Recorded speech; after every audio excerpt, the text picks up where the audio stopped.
Hi guys, it's Mattias, and in this video I'd like to talk a little bit about the state of the game, so to speak, what has been happening in the game, what has not been happening in the game, some of our expectations for the future, some of the expectations that we've had for quite a while, and that is not going to happen. But before I start with all of this, I want to thank you all for all the feedback and all the help that you guys have provided me with from my last video, the video about the graphic glitch. Obviously, there was a lot of people that had the same problem, a problem that has been in the game for quite a while. So now, by the time that you're watching this, H1Z1 is most likely already divided into two different games. The game mode that I've been focusing on mostly is going to be called Just Survive, and perhaps there will be a variety of different Just Survive modes, I don't know. What you're watching here is Battle Royale, and this is going to be part of the category King of the Kill. And the impression I got from reading the patch notes is that they're going to implement a few more game modes into King of the Kill, aside from just expanding on Battle Royale. So now, as much as the footage you will be watching is going to be almost exclusively from Battle Royale, I will mostly be talking about the other game mode, Survival or Just Survive. And one of the reasons why I made a video like this with this footage kind of points out one of the main problems. I find it really hard to find the motivation to go back to play Survival or Just Survive anymore in H1Z1. Partly, well, there are many different reasons, I guess. Partly because after playing Rust, I kind of see more and more flaws with this game, more and more how this game is lacking content for Survival, and how the content that is in the game doesn't really mean all that much. Now, one of the things that is an ongoing problem is, of course, the amount of cheaters and how that affects Survival so much more than it affects Battle Royale. There's no denying that. But when it comes to content, the first thing that I would like to mention is when Daybreak decided to implement Comfort, something that we've seen in Survival for a couple of months now. And a lot of people have been asking themselves, why did they implement Comfort? What is it for? What does it do? What does it change? Well, basically the answer is nothing. And this is something that I've been thinking about quite a bit while I've been playing Rust, because you have Comfort in Rust as well. And the way I take it is that Daybreak Game Company, they've just copied this, stolen this from Rust, which is kind of lame by itself. But I guess this is something that a lot of game companies do, so, well, no big deal, I suppose. But the thing is that in Rust, comfort actually matters. The comfort that you receive by standing next to a campfire, or even more so if some of your teammates are nearby, it heals you at the rate that it actually does have a meaning in the game. Added to the fact that in H1Z1 when you spawn in at full HP and at full food and full hydration. In Rust you spawn in at basically half HP and with very little hydration and food. Now, comfort kind of defines the problems with content in Survival. Not only the lack of content, but the lack of a meaning of content. Now, when I first started playing H1Z1, I really wanted to play a survival game. I had never played a survival game, and it was the survival aspect of the survival game that was interesting to me. I basically stayed away from all the cities. I was running around out in the forests from campsite to campsite, trying to learn all the recipes and all the crafting and all that stuff. Stuff that should matter in a survival game, well, in my opinion anyway. And during all of this, we learned a lot of recipes that are related to food, food and hydration. One of the things that we came to realize was that a bear steak was some of the best food you could possibly get, because a bear steak will give you 100 energy. If you are at 0, you will be at full energy from one bear steak. Now, discovering this felt rather important in the beginning of the game. Bears were rather dangerous, and unless you had proper weapons or you were a couple of guys, they were actually quite hard to kill. Unfortunately though, in my opinion, it didn't take long before we realized how completely pointless that information was.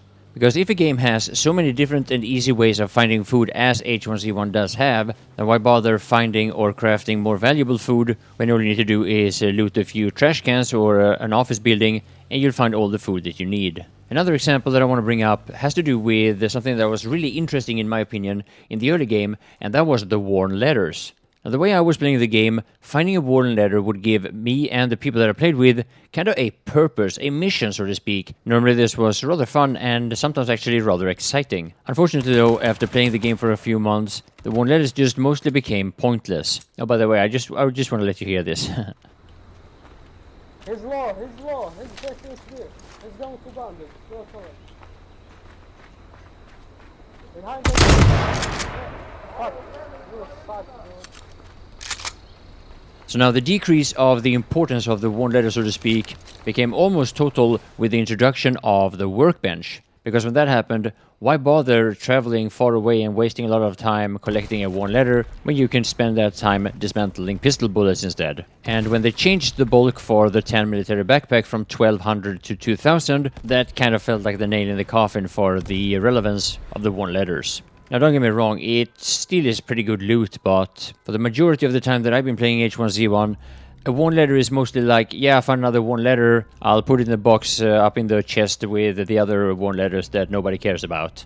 So now another big problem that I would like to point out, and this has been pointed out quite a bit, is the problems with the amount of bases. And I guess it goes without saying, but bases does have a massive effect on the game, such as H1Z1, and I guess all other survival games as well. It surely does with Rust. So now the number one problem, and I think most people would agree with this, is the massive amount of lags that bases creates. And we get reminded of this every time there has been a server wipe and we go to Pleasant Valley, and the first day or so, at least I get somewhere around 70 or 80 frames per second. It's been a little bit depending on the patch and my graphic settings, of course. 1 or 2 weeks later, the same area and my frame rate drops below 30, and the game just feels boring, sluggish, and more or less unplayable.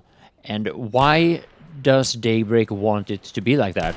Now, it's perfectly understandable that there's a lot of players who do not feel this as a massive problem. Basically, when it comes to frame rate, is that the more experienced you have, the better player you are, the more you will be affected by bad performance. And it's the same with every game. At the same time, it is in PvP. When you're shooting and when you're in combat, that's when your performance matters the most. If you're basically just building bases and crafting stuff, then it doesn't really matter that much. Now, another problem that I want to point out is something I wrote on Reddit, how it kind of ruins the way the game looks, because compared to a lot of other survival games, H1Z1 actually, at least in some degree, looks rather nice. The cities are actual, maybe not cities, but towns, or they look kind of complete, they look finished, and they look rather good. But then you see all these bases in a town that is meant to resemble a town where there's been a lot of people have lived there, and for a game I have to say it looks actually quite realistic. But the bases really don't. Whenever there's a base placed in an urban area, it just looks wrong, it looks misplaced. And what makes matters worse is of course when you can place bases on top of buildings, or when bases or at least player-built structures blocks the way into houses or buildings, and even so just blocking paths that you otherwise could take. Now, as much as I'm sure there are plenty of different solutions to the problems that I brought up, I'm sure there are also a lot of different opinions about it. My suggestion would be that instead of making a lot of changes that some people might actually disagree with, why not add base-free servers? Servers where the biggest building that you can build is a shack. Also limit the amount of shacks one player can have. I also want to point out that when you're criticizing a game like H1Z1, in almost every discussion, there is always at least one person that will say, hey, this is alpha, what do you expect? And I might as well just bring that up as well, because it's probably going to happen in response to this video also.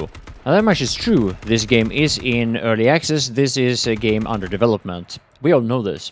Early access, alpha, and all that, it is meant as a test period for players that choose to play a game that is not finished to test it in order to help the developers. But the lines between alpha, beta, and finished product is getting more and more blurry. And sometimes it feels like this is just an excuse for game developers when they do not deliver on their promises. Because let's be honest, how many skins and crates do you need to buy in order to test that function? Now, Daybreak Game Company, they often express their gratitude over the feedback and criticism that they get from us, the community, and how that helps them develop the game. And as much as I've actually criticized this game quite a bit and left quite a bit of feedback as well, many times when I have something on my mind, some opinion about it, I hesitate quite a bit criticizing this game or coming up with suggestions, and mainly that is because this is, or was for a long time, the only survival game that I have ever played, being until a couple of months ago when I started playing Rust. It was a very different story before I started playing H1Z1 when I played Planetside 2, which I did for 2 years. I was a lot more vocal back then. I had a lot more opinions. I was much harsher in my criticism, and because of the nature of Planetside 2, it was easier for me to criticize it because it had the resemblance of other shooter games, something that I'm very familiar with. I come from shooter games, and I come from similar shooter games in that regard that it is shooter games based on bigger maps than the majority of the games out there, and it's also vehicle-based shooters. And being that I come from, the Battlefield games and even Frontline's Fuel of War before that, it was easier to have opinions and suggestions about the game. And for a player like me, and I think that goes for all players, the things that you think was good from the previous games that you played, you probably want to have something similar in the next game that you play, and the things that you think was bad from the previous games, you probably want them removed or at least diminished. And after I've been looking at other games and comparing it to H1Z1, it seems like they take a lot of inspiration from other games. Sometimes it's almost a bit too obvious, actually. Now, Comfort, that I mentioned earlier, is one of the examples, but also just by accident stumbled upon a DayZ video the other day, and I noticed how the backpack, at least the backpack that the character was carrying in this video, looked almost exactly like the framed backpack in H1Z1, and it's like, I don't even know who has copied who, but, I mean, if you want to copy something like that, why make it that obvious? And if you want to copy something like that, then why not copy the things that matters, the things that makes the game good, the things that actually is important? Why copy Comfort? It makes no sense.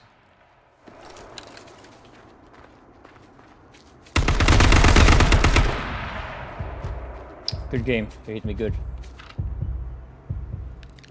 So now, when you follow the discussions on, well, let's say especially Reddit, but even in the comment section in videos such as this, you'll see how a lot of people will have a lot of opinions, and they will react to certain things based on their own experience.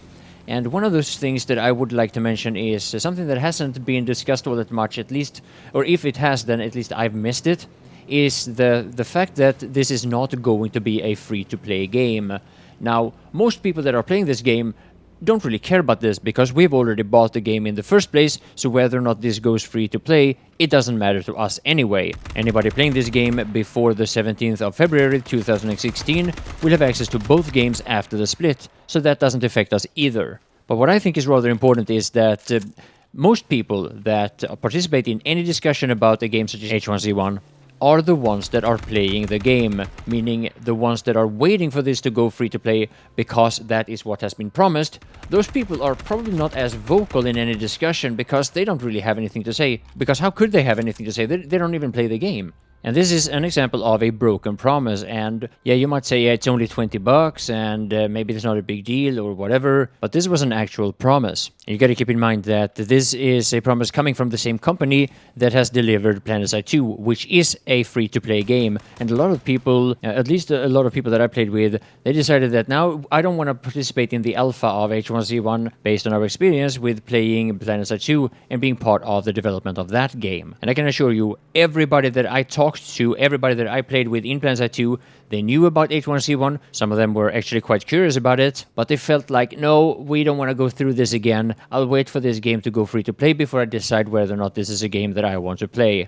Now, this is not going to be free to play. Instead, as a matter of fact, it's going to be twice as expensive if you want to play both game modes. And yes, I know this is a decision made by the new owners, Daybreak Game Company, which didn't make this promise in the first place, but still, they knew about this promise when they bought the game, and if they didn't, they should have. Anyway, guys, I just had to get this off my chest. I'm looking forward to your feedback and your suggestions, and I want to thank you all for watching.